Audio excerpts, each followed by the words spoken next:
भगवते वासुदेवाय नमः। आज निर्जला एकादशी का व्रत है।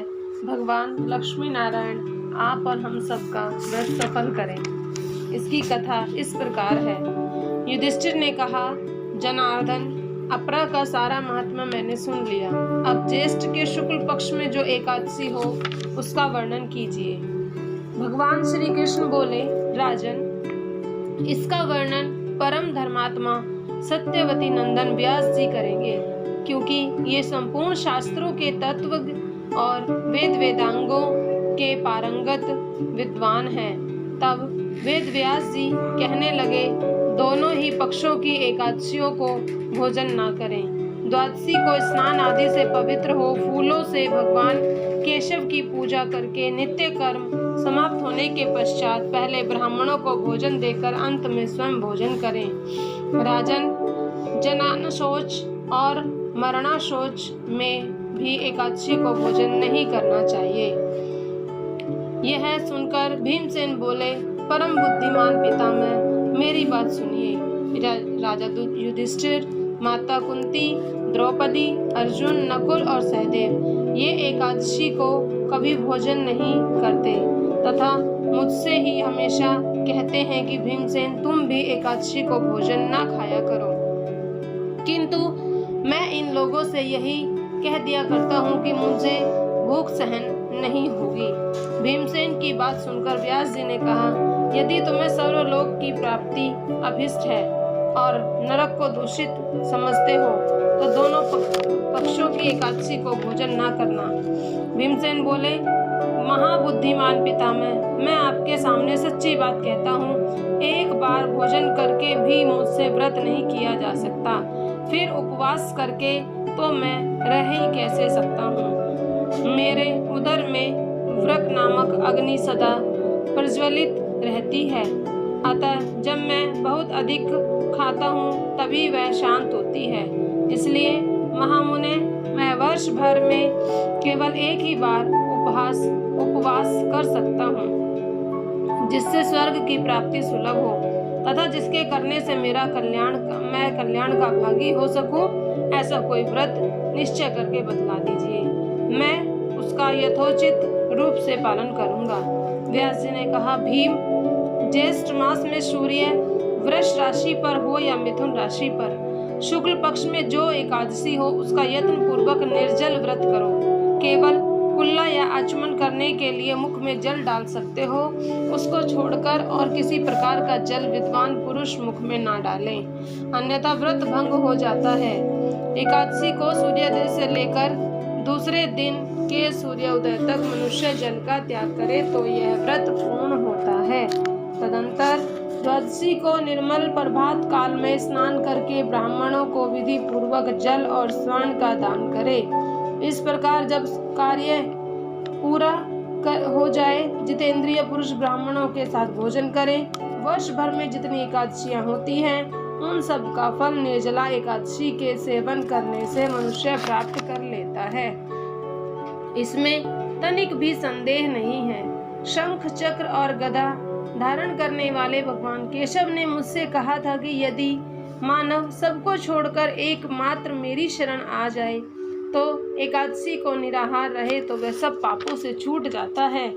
एकादशी व्रत करने वाले पुरुष के पास विशालकाय, विकराल आकृति और काले रंग वाले दंड पाशधारी भयंकर यमदूत नहीं जाते। अंतकाल में पीतांबरधारी सौम्य स्वभाव वाले, हाथ में सुदर्शन धारण करने वाले और मन के समान वेगशाली विष्णुदूत आकर इस वैष्णव पुरुष को भगवान के विष्णु लोक के धाम में ले जाते हैं। अतः निर्जला एकादशी को पूर्ण यत्न करके उपवास करना चाहिए। तुम भी सब पापों की शांति के लिए यत्न के साथ उपवास और श्री हरि का पूजन करो।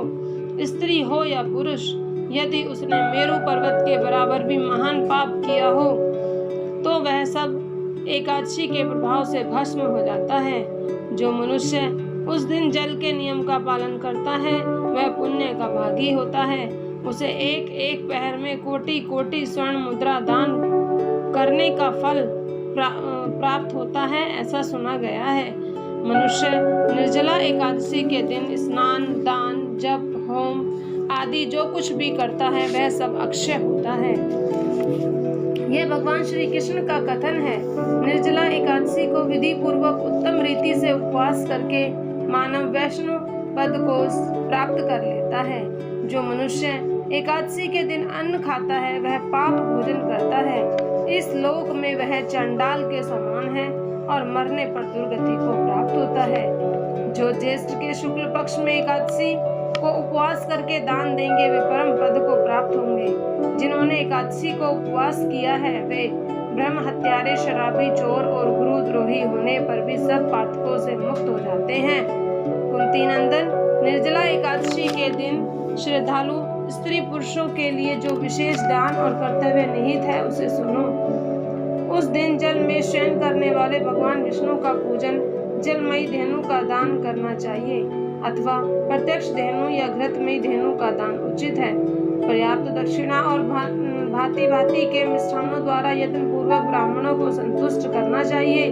ऐसा करने से ब्राह्मण अवश्य संतुष्ट होते हैं और उनके संतुष्ट होने पर श्री हरि मोक्ष प्रदान करते हैं। जिन्होंने शम, दम और दान में प्रवृत्त हो श्री हरि की पूजा और रात्रि में जागरण करते हुए इस निर्जला एकादशी का व्रत किया है, उन्होंने अपने साथ ही बीती हुई 100 पीढ़ियों और आने वाली 100 पीढ़ियों को भगवान वासुदेव के परम धाम में पहुंचा दिया है। निर्जला एकादशी के दिन अन्न, वस्त्र, गो, जल, शैया, सुंदर आसन, कमंडलू तथा छाता दान करने चाहिए। जो श्रेष्ठ वसुपात्र ब्राह्मणों को जूता दान करता है वह सोने के विमान पर बैठकर स्वर्ग लोक में प्रतिष्ठित होता है। जो इस एकादशी की महिमा को भक्ति पूर्वक सुनता और भक्ति पूर्वक उसका वर्णन करता है वे दोनों स्वर्ग लोक में जाते हैं। चतुर्दशी युक्त अमावस्या को सूर्य ग्रहण के समय श्राद्ध करके मनुष्य जिस फल को प्राप्त करता है वही उसके श्रवण से भी प्राप्त होता है। पहले दंत धावन करके यह नियम लेना चाहिए कि मैं भगवान केशव की प्रसन्नता के लिए एकादशी को निराहार रहकर आचमन के सिवा दूसरे जल का भी त्याग करूंगा। द्वादशी को देव देवेश्वर भगवान विष्णु का पूजन करना चाहिए। गंध, धूप, पुष्प, सुंदर वस्त्र आदि से विधि पूर्वक पूजन करके जल का घड़ा संकल्पित करते हुए निम्नांकित मंत्र का उच्चारण करना चाहिए। देव देव ऋषिकेश संसाराणावतारक उदकुंभ प्रदानेन नयमा प्रमाम गतिम। संसार सागर से तारने वाले देव देव ऋषिकेश, इस जल के घड़े का दान करने से आप मुझे परम गति की प्राप्ति कराइए। भीमसेन, ज्येष्ठ मास में शुक्ल पक्ष की जो भी शुभ एकादशी होती है उसका निर्जल व्रत करना चाहिए और उस दिन श्रेष्ठ ब्राह्मणों को शक्कर के साथ जल के घड़े का दान करना चाहिए। ऐसा करने से मनुष्य भगवान विष्णु के समीप पहुंचकर आनंद का अनुभव करता है। तत्पश्चात द्वादशी को ब्राह्मण भोजन कराने के बाद स्वयं भोजन करें। जो इस प्रकार पूर्ण रूप से पाप नाशनी एकादशी का व्रत करता है वह सब पापों से मुक्त हो आनंदमय पद को प्राप्त करता है। यह सुनकर भीमसेन ने भी इस शुभ एकादशी का व्रत आरंभ किया। तब से वह लोक में पांडव द्वादशी एकादशी के नाम से विख्यात हुई। इस एकादशी को नाम पांडव एकादशी भी है। इस प्रकार यह कथा यहीं पर समाप्त होती है। भगवान श्री हरि हम सबका कल्याण करें और हम सबका व्रत सफल करें। ओम नमो भगवते वासुदेवाय नमः।